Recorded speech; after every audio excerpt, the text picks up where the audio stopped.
Hey guys, welcome back to the EA Sports FC 25 Chesterfield Career Mode.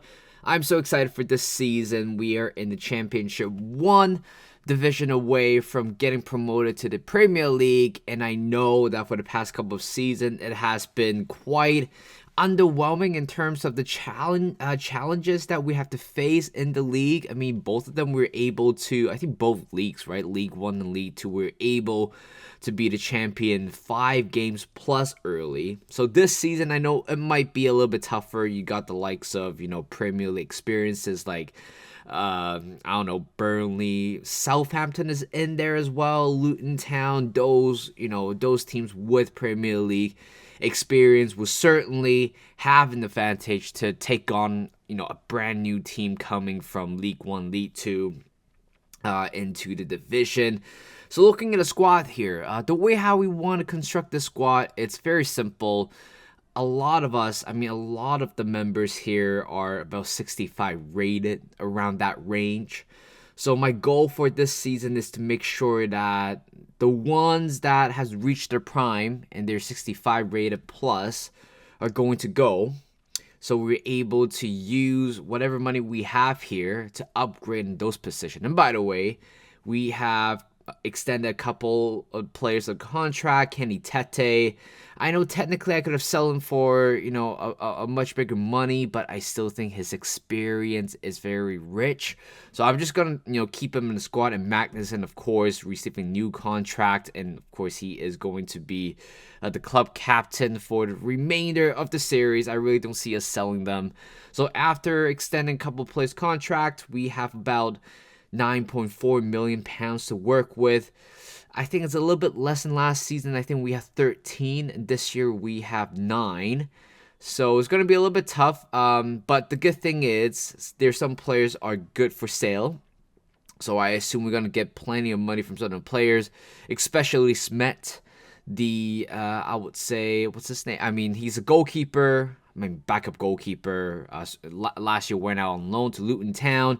His rating bumped up quite a bit. So in the end, I think we were able to use him and potentially selling him for a much bigger profit.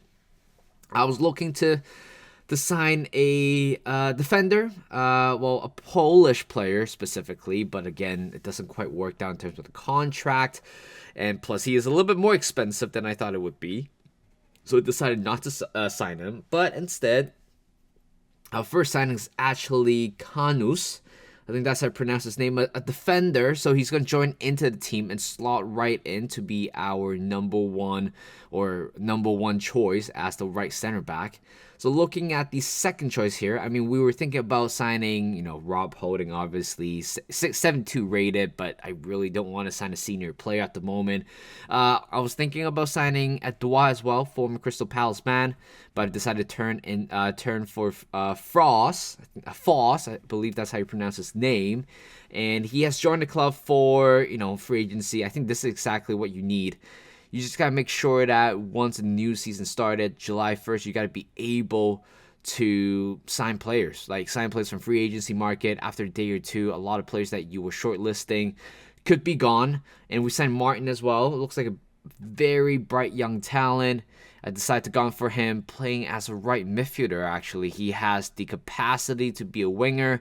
I was thinking about signing Karlstrom, but then he wanted a crucial squad role, which I'm not willing to give him because of Magnuson. So we decided to sign Diakite. He's willing to, bump down a level a little bit to important squad role, which is totally fine, but I wouldn't be surprised he might ask for more playing time by the end of this season. So right now, we've just gone on a shopping spree right now, and we have decided to go to Rennes and sign Land. He is a very promising young player. So I thought, you know what, we need to strengthen the middle part of the area. So when you look at the players that we have signed so far, they look absolutely fine. Like, not the best, but certainly an upgrade to some of the players, some of the position as well. But this guy, Samuel Martin, showing great potential. You know what? Even though I don't have the full scouting report on him, based on the stats, I think he could be good enough. And Marcus Foss looks good. 73 rated, 27 euro. I think he can still go up by a couple of rating as well. And right now, it's all about selling. We spend the majority of the time to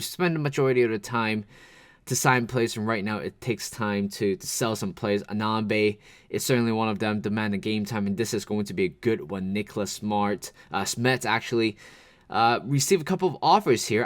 I've declined the Bayern Leverkusen one because I think it was what do you call it? A swap with another member. I'm not looking to do that, but instead selling him to Espanyol for 6.5 million, a record sales so far for this club. And we also receive a couple of offers here for Yakasum. He is definitely going out on loan for at least a year. Apparently his potential tag went down from has potential to be special to exciting prospects, so he's continued to be loaned out. Frank as well, seemingly is going to go out the door for about 3 million, and right now we receive another offer for Lewis Gordon, our third choice left back, selling him on a very cheap money there, £560,000, and Frank has been sold for 2.9 million, actually 4 million.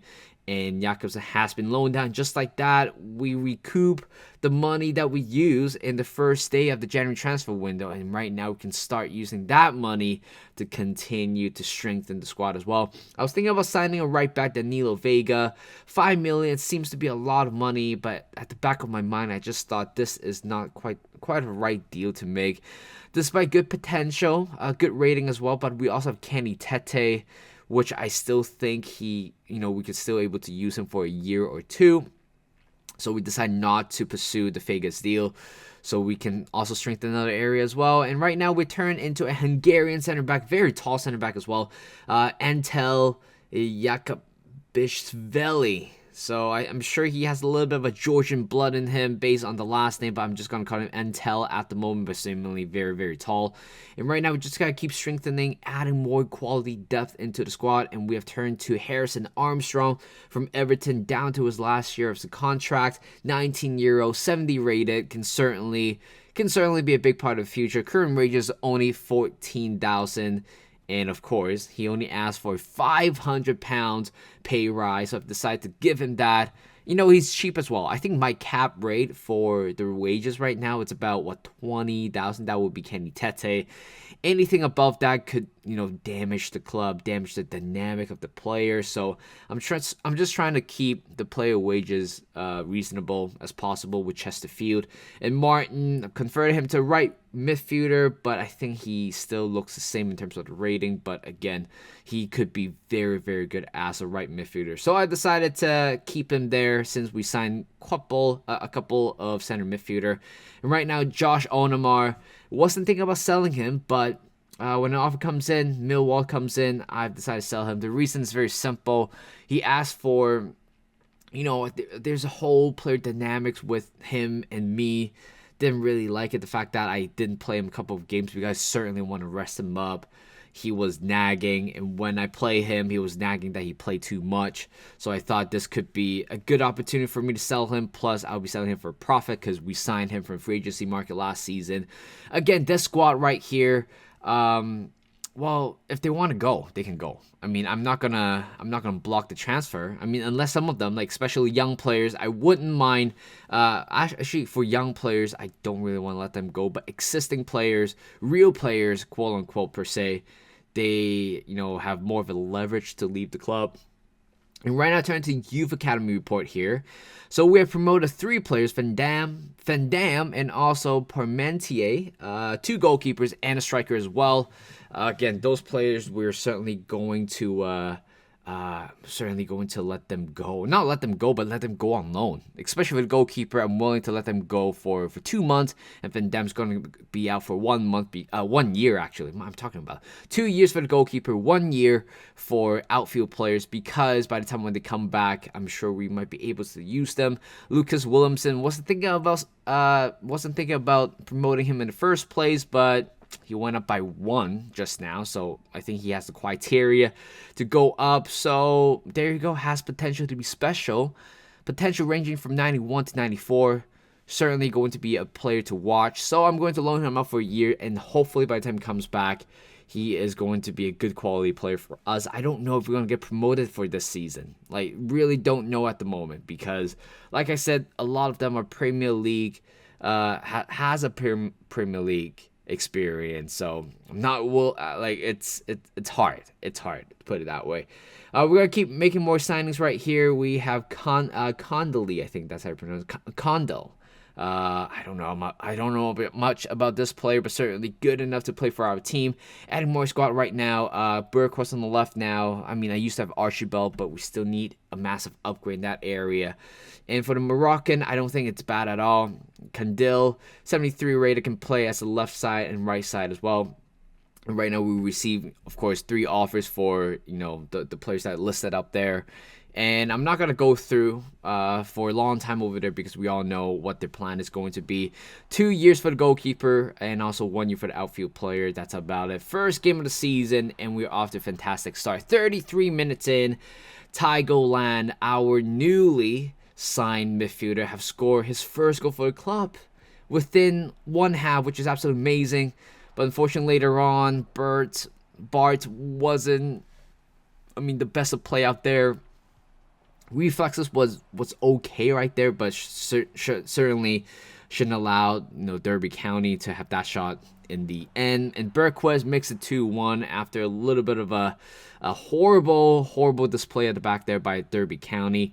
And right after the second time kickoff here comes Neone on the left side, sets it up to the middle to Land, and he is off to a dream start for him, right? 2 goals already, 3-1, and we are seemingly getting our first victory of the season. Here comes Foss in the middle, finding Land again. He is pretty much through. Very, very quick player to make it 4-1.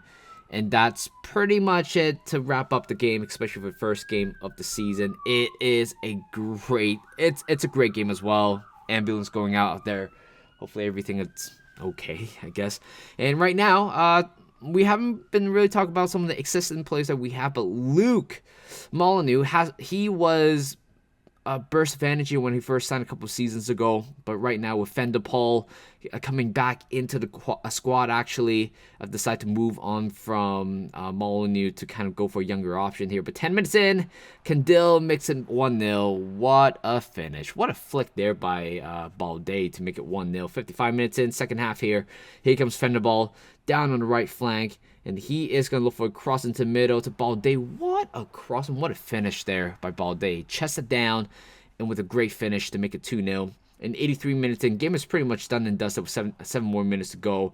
And here is, I got to talk about this goal here. Fendapol, wow, what a goal. Smash that one in half, volley it as well. And I'm sure he is definitely going to be a big future for us. 3-0 already. What a game. What a goal there by the youngster to make it 3. And we are through to the round 2 of the Carabao Cup. And looking at a couple of news here, Van Dam has been loaned out. Molyneux has been sold as well. So right now, I still believe we have about 3 to 4 million to spend. And we got to figure out what to do with that money, because I certainly don't want to go into the next season with that money unspent. So that's pretty much it. Thank you guys for watching. Hope you guys enjoyed this video. Like this video, subscribe to my channel, and I'll see you guys in a bit.